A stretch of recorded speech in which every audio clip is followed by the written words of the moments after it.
این درس آموزشی تصویری درس دهم از سلسله آموزش‌های درس HTML که در این درس قصد دارم که در مورد لینک‌های داخلی در صفحه براتون توضیح بدم. فرض کنید که صفحه طولانی دارید و برای اینکه کاربر راحت‌تر بتونه به عناصر صفحتون دسترسی داشته باشه، میتونید که از لینک‌های داخلی در صفحه استفاده بکنید. به این صورت که وقتی که در انتهای صفحه هست با لینکی که متن بازگشت به بالای صفحه یا هر متن دیگری رو که داره میتونه با کلیک بر روی اون لینک به ابتدای صفحه هدایت بشه. خب برای این کار من صفحه آموزشی قبلی رو باز میکنم و در ادامه همون کدامو تایپ میکنم. فرض کنید که من میخوام یک لینک هدایت شده به کاربر طراحی بکنم که به ابتدای صفحه بره. ابتدای صفحه‌مو داخل کتا مشخص میکنم. فرض کنید که این اگر تگ بادی من هست، خط پایینی تگ بادی.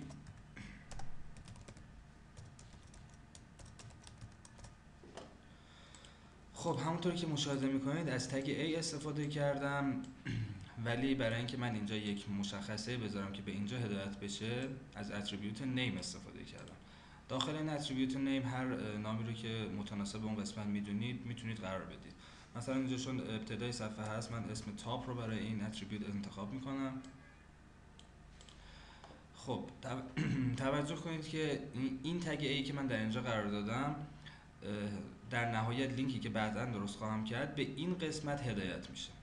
به انتهای صفحه میرم و دوباره با تگ A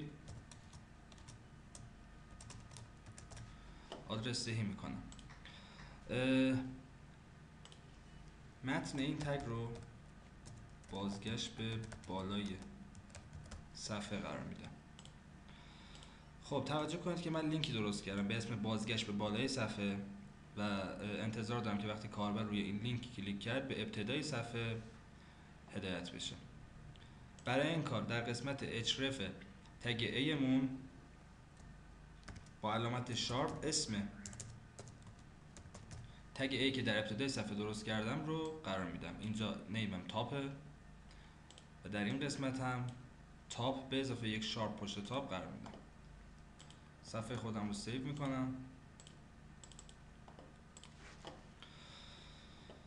خب همونجور که مشاهده میکنید در این قسمت من یه تگ بی آر هم قرار بدم که به خط بعدی بره. خب همونجور که مشاهده میکنید در انتهای صفحه من یه لینک ساخته شده به اسم بازگشت به بالای صفحه. وقتی که روی این کلیک کنم به ابتدای صفحه خودم هدایت میشم. این کار رو میتونید با قسمت دیگر صفحتون هم انجام بدید. مثلا اگر به وسط صفحه بخواید مراجعه کنید و یا هر جای دیگه از صفحه هدایت بشید در اون قسمت یک تگ A میسازید با یه نام مشخص.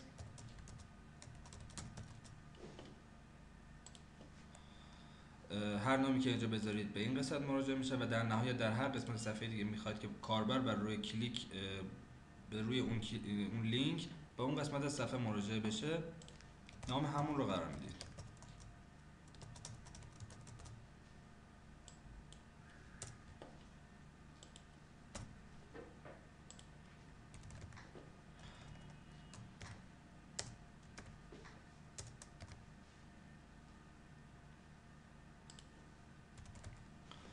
این شکل کلی لینک های داخلی در صفحه است که به این وسیله میتونید کاربر رو به داخل صفحتون هدایت بکنید.